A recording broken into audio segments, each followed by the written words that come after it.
The story begins with a woman named Rachel riding a train home, narrating how she has always wished for a different life.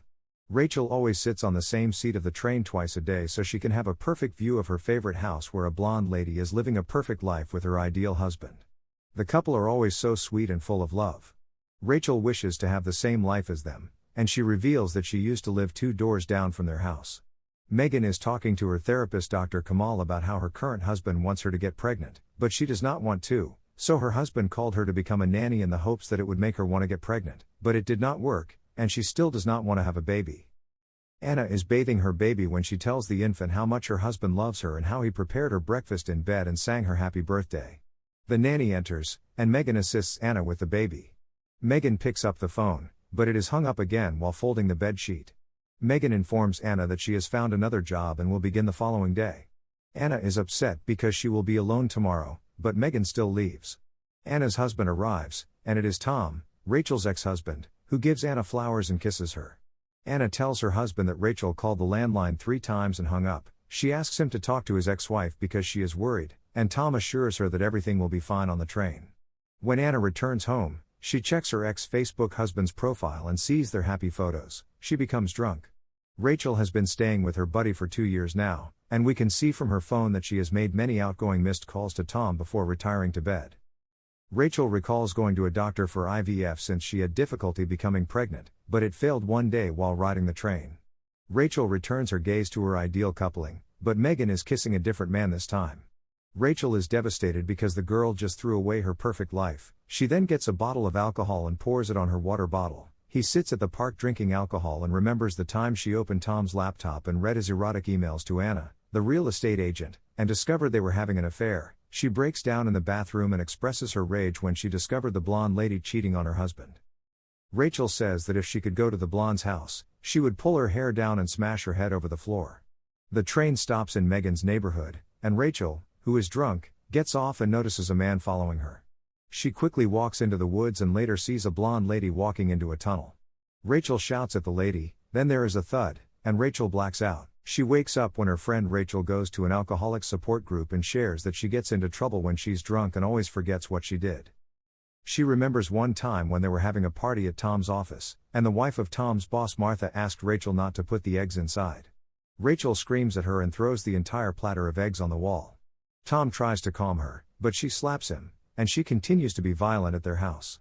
The next day she remembers nothing, so Rachel stated that she was back at the apartment by 11 p.m., but the detective discovers that she boarded the train at 6 p.m., so she asks Rachel what she was doing between those hours, which she is unable to respond. The detective then shows Rachel a picture of Megan and asks her if she remembers seeing her, to which she replies that she does not know her detective. Riley says Megan works for Rachel's ex-husband, and she went missing the night Rachel got off the train. The detective clarifies her work because she got fired over a year ago because of her drinking problem. Rachel could not answer after the detectives left. Rachel suddenly remembers seeing Megan having an affair with another man. Hence, she runs and tells Detective Riley about this. Megan meets with her therapist again, and she admits to lying frequently and sleeping with several men. She rubs herself before Dr. Kamal and tells her therapist she constantly thinks about him. Dr. Kamal goes out.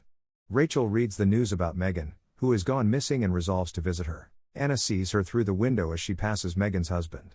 Scott opens the door, and Rachel says she's a friend, so he lets her in.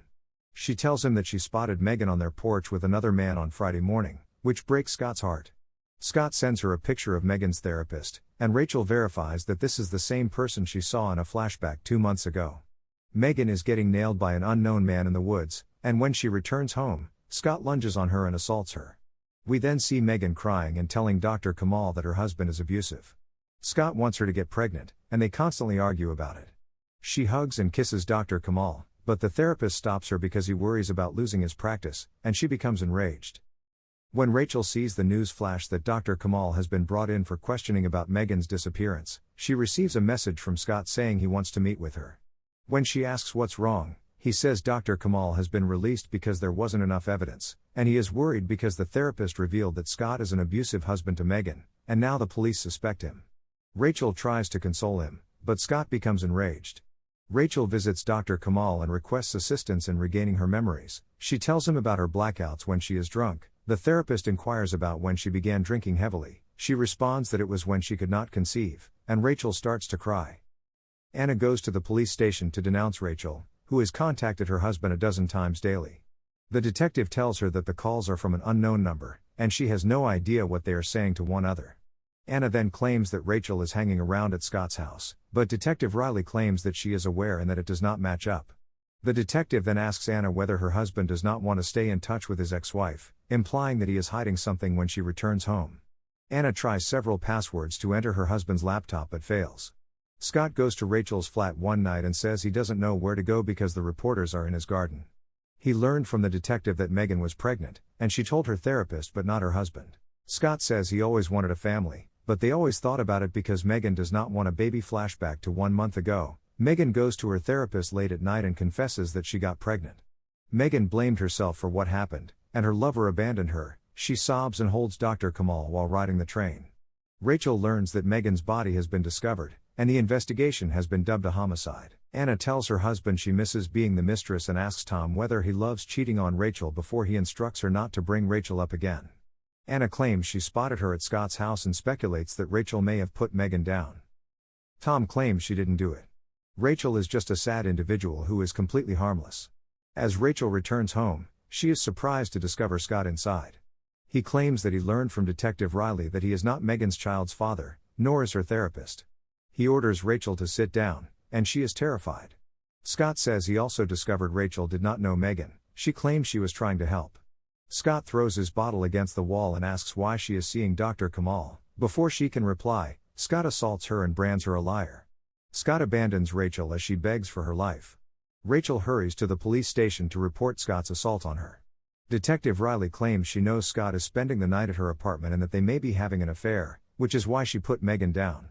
Rachel denies it, but the investigator reminds her that she was spotted in the neighborhood that night and that there are several missing hours that she cannot explain.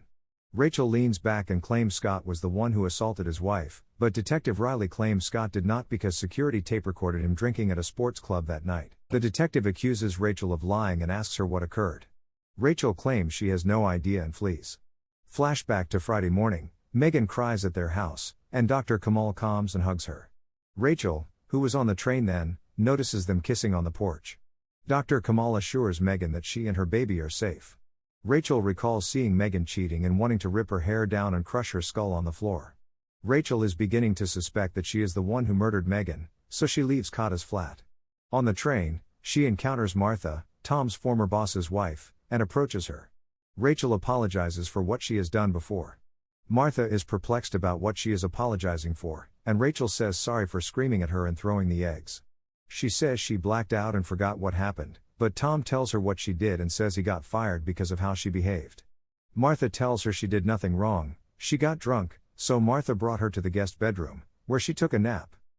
Rachel now realizes that Tom made up the stories after that party. Tom pushed her onto the street and left her, and in their house, Tom smashed the mirror. Anna is still trying to open Tom's laptop. She gives up, and while putting the laptop back in the bag, she finds a cell phone. The texts have already been deleted, but when she listens to the voicemail greetings, she hears the voice of Tom. Tom awakens, and Anna throws the phone away. Rachel returns to the tunnel and recalls seeing Megan that night. Tom exits the car and approaches Rachel, pushing her out, and she collides with the wall. Tom smacks her in the head with his metal keychain, and Rachel blacks out. The man following her tries to aid her, but she shoots him away. Rachel goes to warn Anna that her husband is unfaithful. Anna says she is aware and accepts that her husband is a cheater. Rachel tells Anna that Tom murdered Megan and that she and her baby should leave him. Anna claims they are unaware of this and is adamant that she will not go. Tom appears, and Rachel informs him that she recalls everything and knows he assaulted Megan. She claims that Megan got into his car that night, and he attacked Rachel because she saw them. Tom denies it, but when Anna discovers Megan's phone in his luggage, she asks her husband if he slept with Megan when she was working at their house, and Tom admits he did while the couple is bickering. Rachel attempts to dial 911, but Tom intercepts her and forces her to sit down. Rachel informs Tom that she understands all the falsehoods he told her while drunk. Tom suddenly smashes a glass on her head, and she falls unconscious. Flashback to Friday night. Tom drives Megan into the woods. It is revealed that the mystery man who frequently humps Megan in the woods is Tom. Megan tells Tom that she is pregnant and there is a chance he is the father. He tells her to get an abortion because he does not need another kid, especially with her. Tom becomes upset and pushes her, and Megan strikes her head on a rock. Megan threatens Tom that he will pay for what he did for the rest of his life, and Tom kicks her and smashes a boulder on her head till she dies. Rachel awakens, and Tom informs her that it is her responsibility since Megan would not have died if she had only stayed that night and left them alone. Rachel hurries out of the home, taking a corkscrew with her. Tom catches her, but Rachel stabs him with the corkscrew, and he goes down, gasping for breath. Anna stares at Rachel, kneeling next to Tom and pushing down the corkscrew further until Tom stops breathing. Later, the cops arrive and question them. When interrogated, Rachel says it was self-defense and Tom would have killed her. When Anna is examined, she says the same thing, that Rachel had no choice and Tom would have hurt her. The movie ends with Rachel visiting Megan's tomb and narrating that the three of them, including Anna, are now bound. Because of the narrative they told on the train, she now sits in a different seat and has a better perspective on her future.